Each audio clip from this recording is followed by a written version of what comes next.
CT scans are probably the most stressful part of the entire cancer process. There's a thing in the cancer community that we call Scanxiety, and that is literally the anxiety that comes from knowing that you have a scan. You've got like anxiety before, like knowing the scan's coming up, and then anxiety when you get the scan, and then there's anxiety waiting for the results, and then of course dealing with the what ifs of the results. And for many of us, a CT scan is what started sort of this whole thing with cancer. The entire CT scan process is extremely stressful. Like, you're told not to eat sugar because it feeds cancer, but then they give you this sugar, serum to kind of make the CT scan work. Then while you're sitting and like nervous over, what does that CT scan say? You get this report a few days later. You never know when it's coming in. So you're just kind of like sitting around waiting.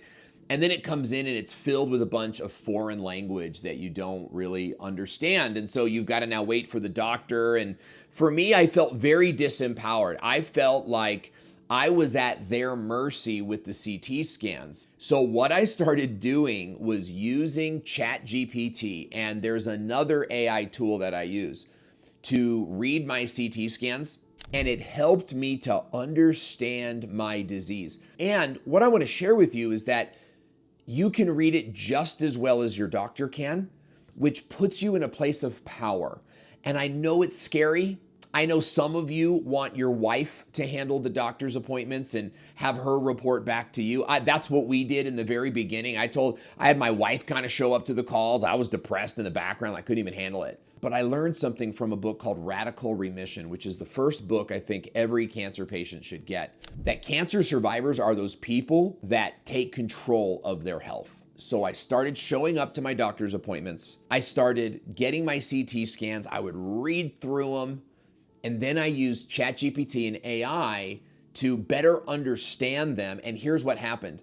I no longer feared CT scans because I knew that I could get them and read them and I wouldn't have to anxiously wait. And two, I actually found errors in them that caused me to say, hey, can you double check this? And they corrected it. And it saved me. Imagine what that saves you in treatment. When the scan says 8 centimeters and you go, hang on, don't you mean 8 millimeters? Like, oh yeah, it's 8 millimeters. You know what I mean? Like, that's powerful. So I'm going to show you how to do that today. And we're going to go downstairs into my studio where it's pretty techy and I can record my screen and all that kind of stuff. So let's go there. While I'm headed downstairs, let's talk about the process of a CT scan and how that actually works. But first, take a look at my family wall. Isn't that incredible? All of our family pictures. Anyway, it reminds me what I'm fighting for every day. So here's the process of a CT scan, okay?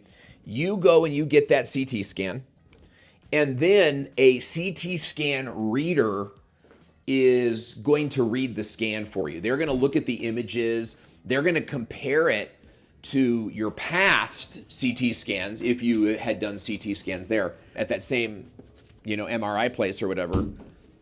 And then they're going to create a report using human words, okay?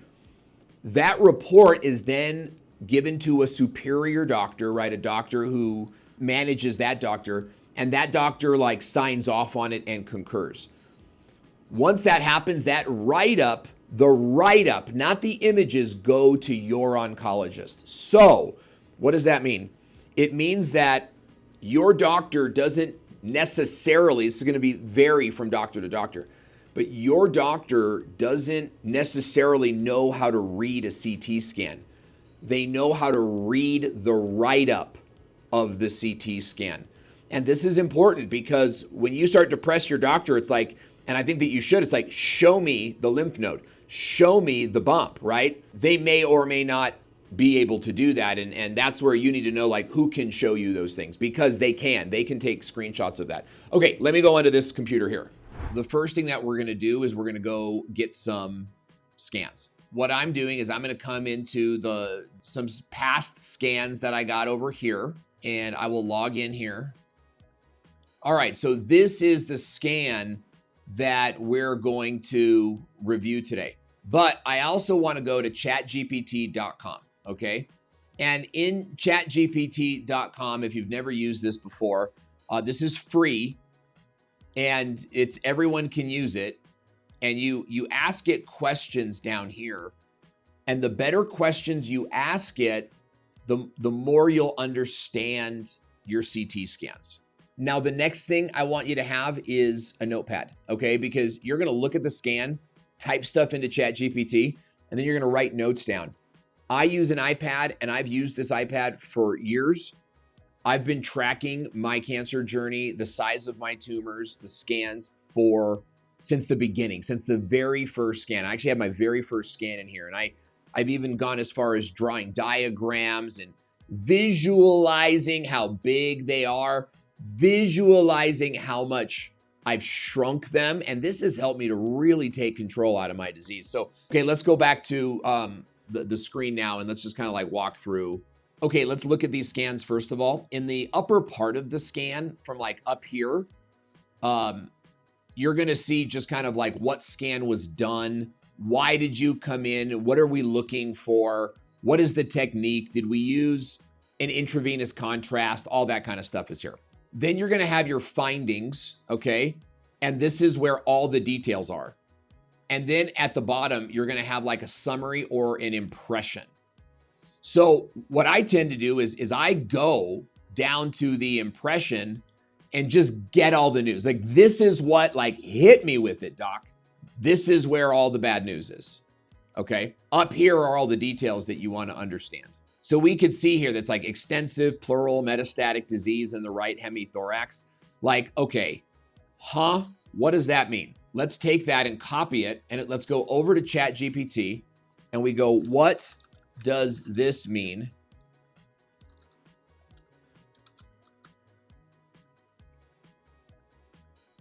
And we search it, and Chat GPT will give us an answer. So in this one, it says extensive pleural metastatic disease in the right hemithorax means that cancer has spread significantly to the pleura, which is the lining around the lungs on the right side of the chest.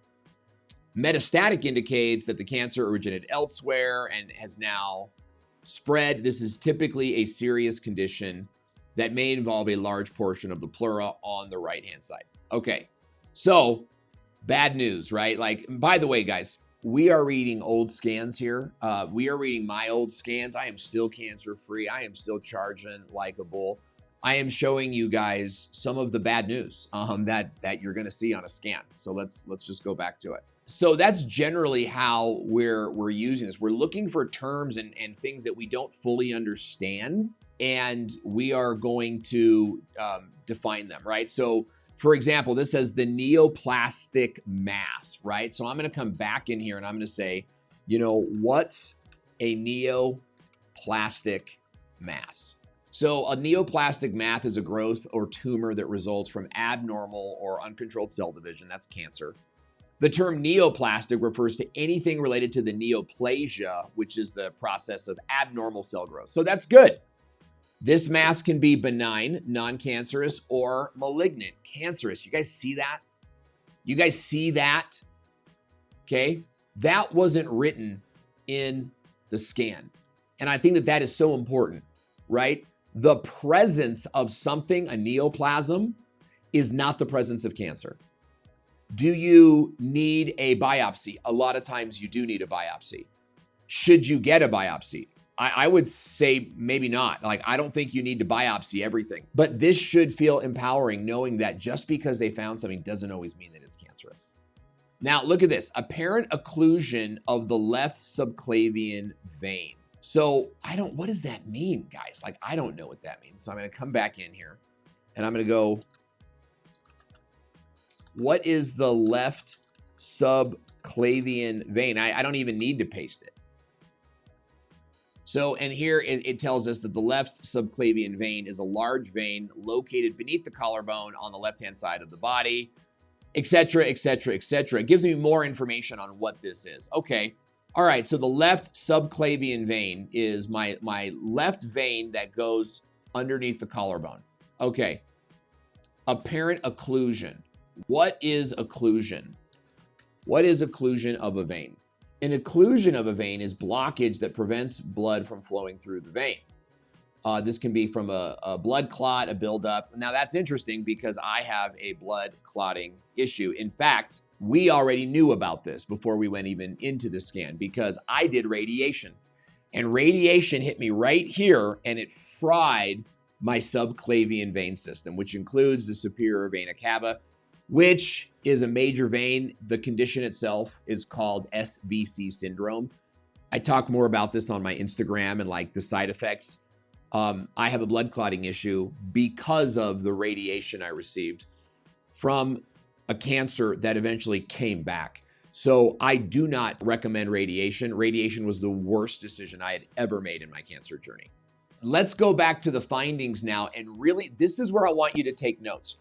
I want you to get out your notes and like write lungs, right? Lungs are good, right? Lungs appear expanded and free of acute pneumonia. The major airways appear normal. Great. I love it. Okay, pleura. This is the area around the lungs, and this has always been my problem area. In fact, I have a cancer called thymoma, and thymoma is typically a cancer of the lung pleura. And this is all stuff that we knew, right? Extensive, multinodularity, etc., etc., etc. But what it's telling me is 7 millimeters, but look at this. It's telling me it grew from 7 millimeters to 11 millimeters in thickness. Let's go to Chat GPT. How big is 7 millimeters? Now I'm going to ask it, how big is 11 millimeters? I'm going to say, give me a real world reference, like the grain of rice reference above. So 11 millimeters is smaller than a dime and about the circle size of a AA battery. So what we're seeing here is like, yes, this came as not great news, but we're talking about the diameter of roughly a grain of rice to the diameter of roughly a AA battery. And that puts this into major, major perspective. Even this little growth is not massive growth. So we learned that the cancer was growing very slowly compared to how fast it was growing in the very beginning of the journey. Okay, 2 more things. As you go through your scans, I want you to look for terms that you don't understand, like lower medial aspect of the major fissure. What? We bring it over to Chat GPT and we just say, what is... And Chat GPT answers the lower medial, so the lower midline area of the major fissure, which is the deep groove that separates the lobe of the lungs. So the lower medial aspect of the major fissure is the part of this fissure that is both lower and closer to the midline of body. This description helps to pinpoint the exact location where the lung has happened. Now, in my case, this is actually not on the lung or not in the lung. It's actually on top of the lung. That now I can write this down. I can draw a picture of lungs. I can write it down. I can signify where that mark is. I can put my hand over that and I can pray for that. I can visualize that exact area shrinking. I can visualize, and I did visualize my family inside my tumors. This is part of a visualization process exercise. I visualized my family inside my body, like dancing and chipping away at the tumors like coal mine workers. One more thing, and this is big. You're going to continue to go through your findings and note what you see, right? Aorta is normal. Now look at this one, the heart, and I want to bring your attention to this.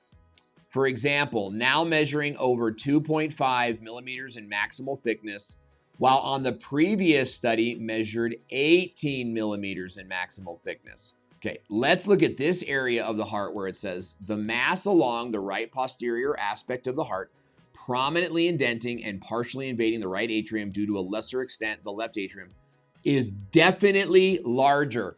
I want you to notice that that language is definitely larger. That is human language. That is not scientific language. What does that mean? It means that there are humans reading this and you are going to see things like larger, bigger, faster. That is one human being's perspective. And you have to be careful with this because words like definitely and absolutely can cause emotion and cause fear. And I want you to recognize that this is probably a 20 or 30 something, probably a 30 something young doctor that's reading this. And the doctor above has got to, read 25 of these a day. And so this kind of thing is going to get passed. But it says that it's definitely larger. But look at what it says. It says, for example, it now measures 2.5 millimeters, but on the previous one, it measured 18 millimeters. Well, what number is bigger, 18 or 2.5? What I'm getting at is 18 is bigger than 2.5. So either this person misspoke, and it should say the left atrium is definitely smaller. For example, now measuring over 2.5 millimeters, while the previous one was 18 millimeters. That would be what, like a 16 millimeter drop in size. But what I think happened here is this 18 millimeters is actually 1.8. So this, I believe, is a mistake. If the left atrium is definitely larger, then 2.5 should be larger than this number. So I'm guessing it's 1.8 millimeters, but I don't know. This is unclear and it's unfair. You pay too much for scans and way too many people read this. How did this get past the other doctor?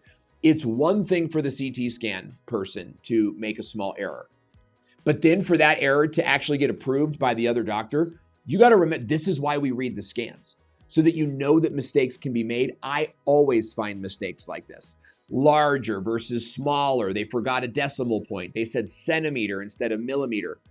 I see it often enough to where this process has really empowered me. So what do? What you do is you go back, you write them back, and you email them and you say, hey, on scan number 1 over at the heart section, it says 2.5 and 18. I think you mean 1.8. Can you clarify? Right? You can also go back to them and say, can you send me a picture, right? Because they already gave you the CDs. It's such a joke that they give us the CDs. Like we know how to read them, right? But they give them to us. They say, look, but can you go and just take a picture and show me? I'd love to see what one scan looked like and what the other scan looked like.